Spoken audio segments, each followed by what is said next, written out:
আসসালামু আলাইকুম, কেমন আছেন সবাই? আশা করি ভালোই আছেন।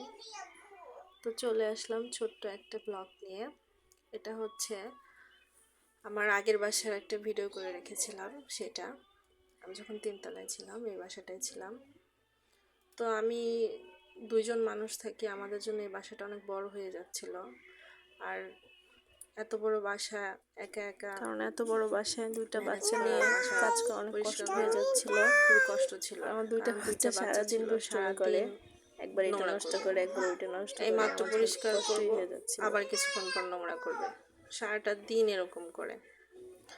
তো আমার তো কোনো কাজের বউ নেই, তো একা একা হ্যান্ডেল করাটা খুব কষ্ট হচ্ছিল, যে কারণে বাসাটা ছেড়ে দিয়ে ছোট বাসা নিয়েছি এখন। তো বাসাটা আমার অনেক পছন্দের ছিল, কিন্তু কি আর করার, একা একা আমার জন্য কষ্টই হয়ে যাচ্ছিল। এত বড় বাসা পরিষ্কার করা, গুছিয়ে রাখা, বাচ্চা নিয়ে অনেক কষ্ট হচ্ছিল, যে কারণে বাসাটা ছেড়ে দিয়েছি।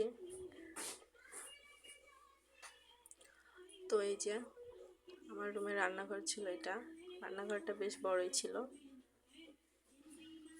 আর এই জায়গাটা আমার খুব পছন্দের একটা জায়গা ছিল, কারণ এখানে যখন আমি রান্না করতাম তখন বাইরের ভিউটা অনেক সুন্দর লাগতো। প্রকৃতি দেখতে দেখতে রান্না করতাম, খুব ভালো লাগতো। সকালে যখন রান্না করতাম সূর্যের আলোটা পড়তো,